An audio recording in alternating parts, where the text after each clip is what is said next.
Slovak Prime Minister Robert Fico is no longer in a life-threatening condition after he was shot in an assassination attempt when leaving a government meeting on Wednesday.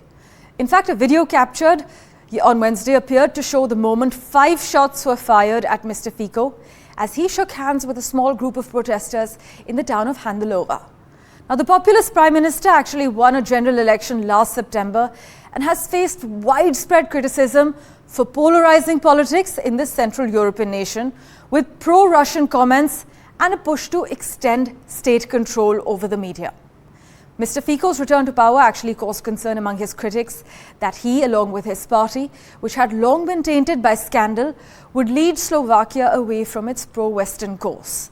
He vowed to pursue a sovereign foreign policy, promised a tough stance against migration and non-governmental organizations, and also campaigned against LGBTQ rights. For a quick update from Ground Zero, we have with us Deputy Chief of the Foreign Desk at Pravda, Andrej Matisak, joining us. Well, Andrej, footage shows a man raising a gun and firing multiple times at the Prime Minister before being subdued by his bodyguards. Can you take us through the details of this Wednesday attack? Mr. Fico, Prime Minister Fico and his government, they had a meeting outside of Bratislava. That's quite usual. The government likes to go somewhere, from the capital, like also showing people that they care, which is also a political gesture. So there was a meeting of the government, session of the government, and then he went outside from the building when the meeting took place, and there were some people basically greeting him. He approached them, and from what we know, there was one guy who was basically shouting, "Please come to me." He went a little bit closer to him, and then this man started fire. There were a couple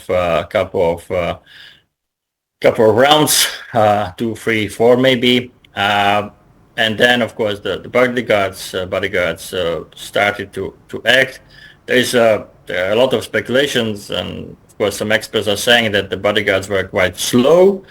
Yes. It's hard to say because the perpetrators were so close. Maybe the problem was that they shouldn't let Mr. Fico to let him that close to the crowd, but he likes to talk to people, and so I think he wouldn't even listen if they would tell him that don't go there. And that had happened. Then they took him to the hospital, and the perpetrator was arrested. Andrej, we are well aware that Mr. Fico has long been a divisive figure, not just in Slovakia but beyond as well. But the shooting also comes crucially 3 weeks ahead of the European Union Parliament elections. Do we know anything regarding the motive behind this attack? But we still don't know why Prime Minister was attacked. But of course, it's very shocking news. Something like that never happened in modern history of Slovakia. I know your country has unfortunate incidents in the past, similar incidents, but it never happened in my country. So we will have to know more about the possible motive of this perpetrator.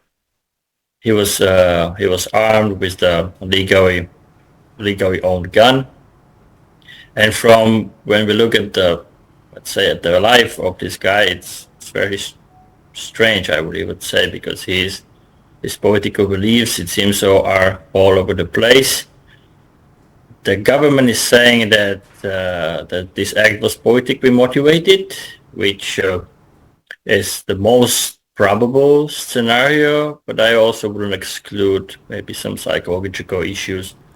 Of course, and it can go hand in hand, to be honest. So we will see. Unfortunately, I cannot tell you more because simply we don't know at this moment.